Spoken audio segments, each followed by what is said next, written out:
back to the Darryl Waters Motorsport YouTube channel. You might have seen by the last video that I put up that the big black banger has done itself a little bit of mischief. Now I think it's probably because of me. We're not really sure what's wrong with it. It just doesn't have any drive. There was no clunks and bangs and smashes or grinds or anything when it happened, but what did happen is down the back straight of Queensland Raceway, fifth gear, got bunched in by two cars and got a little bit task loaded, and tried to go back to fourth but didn't, went back to second. So it screamed its ass off for probably, I don't know, a second before I pulled it back in.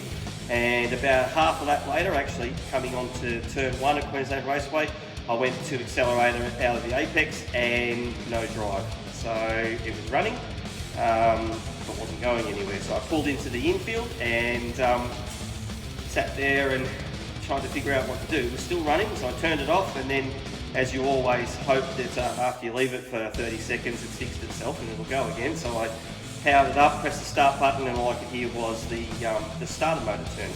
So we've either sheared the or either broken the crankshaft, or we've either done the flywheel box. So stick around, I'm going to pull it down.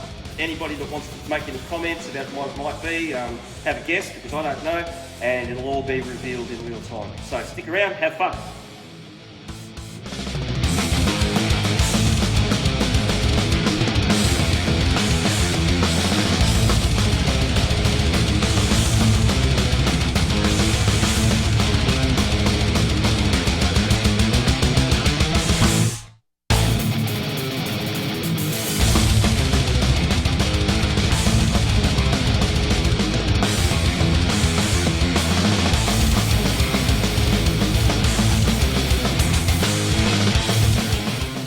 One of the things that we did have happen at Queensland Raceway is once the car warmed up and started to misfire, and probably running on 5 cylinders up the top end of the rev range.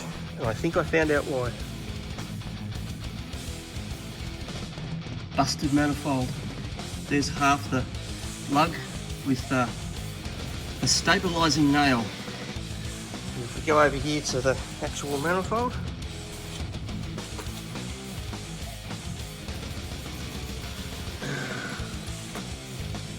yeah,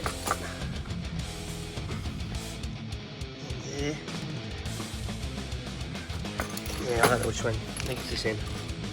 But yeah, I'm pretty sure there was a leak there. Carrying on.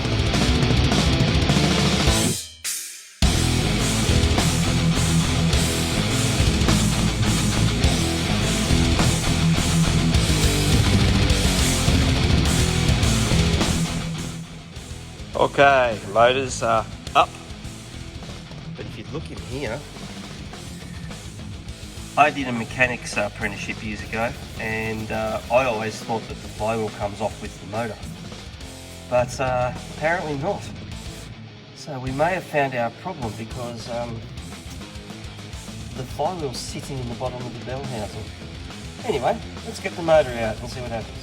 And as we thought, here's the motor swinging from the fork, and if we look around the back here, might have some easy out work to do, fellas. I spy with my little eye a wayward flywheel bolt.